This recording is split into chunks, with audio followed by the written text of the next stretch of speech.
Thank you guys, thank you. Okay, alright everyone, yeah, that's enough, calm down.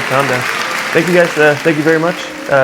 Today I have a nice, short and sweet video yeah, thank you, yeah, I know, I get it, it's a good joke.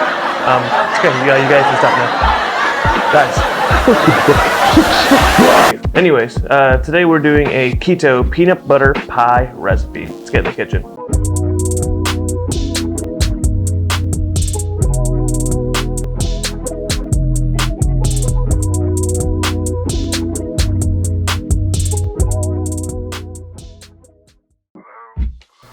Ooh, drink of choice today is a nice hot cup of coffee. I'm just kidding, it is Left Hand Brewing Company's Peanut Butter Milk Stout. I've had this in the past, obviously saw this in the store and said, yeah, this makes sense. Oh, look at this trick. Ooh. Anyway, so super peanut butter up front, your typical nice adjunct milk stout. Good. It's good, it's a little bit thin. Peanut butter flavor is there, it's balanced. I could go for a little bit more because I personally love peanut butter beers, peanut butter stouts, but this is good, this is solid. 3.5 out of 5. That's fair.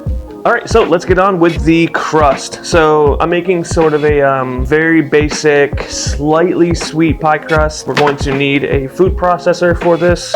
First thing we're gonna do, measure out 1 1/3 cup of almond flour. And I completely fucking missed.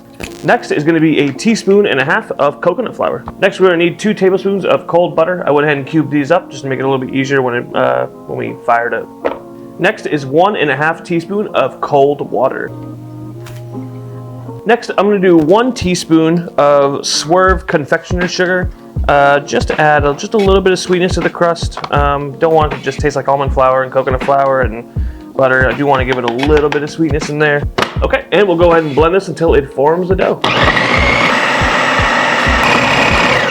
And there you go, we have our dough. Pull a pie pan out of our back pocket. That's kind of fun to say. Pie pan out of our back pocket. So let's go ahead and empty this into our pie tin. And with our hands, we can go ahead and start forming our crust.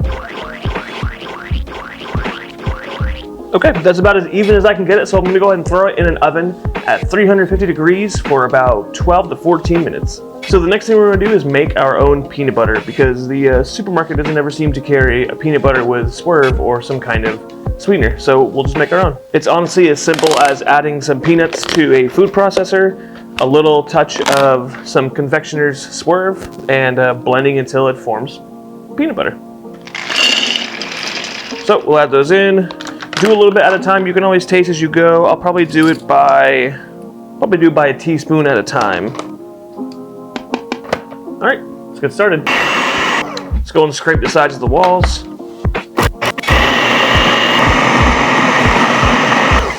Okay, I think that's about as smooth as I'm gonna get it. So I'm gonna go ahead and stop this now and transfer this into our container. And there you go. That's pretty much how you make a homemade peanut butter. Okay, now we're just going to need a large bowl and a hand mixer for the next part of this, for making our pie filling. First thing we're going to do is throw 8 ounces. Of cream cheese and 1 tablespoon of butter and blend those together. Oh, I guess I'm already getting started, and blend those together in a bowl. Okay, I would say that is pretty well whipped together, so let's move on to our next ingredients. Next thing we're going to need is, my original recipe calls for 1 cup of sugar. I'm going to go with 1/2 cup and then taste it and see where it's at. But I'm using the granular version of Swerve. So go ahead and add your 1/2 cup of granular Swerve, and then we can go ahead and add in our peanut butter. Okay, and let's go ahead and continue to whip these together. Okay, so it's definitely a little thick right now, but what we're gonna add next is gonna change that. So next we're gonna fold in one of these little half-size tubs of Cool Whip Zero sugar. Now, just like with the peanut butter, you can easily make this at home just by grabbing heavy whipped cream and sweetening it with more Swerve to your liking. This is much easier. Okay, and make sure you don't blend this, make sure you are folding it in. So, you guys watch any good shows lately? Me neither. Wow, I'm glad I caught that before it was too late. Almost forgot to add in 1 teaspoon of vanilla. Okay, and let's go ahead and get our pie filling into our pie tin.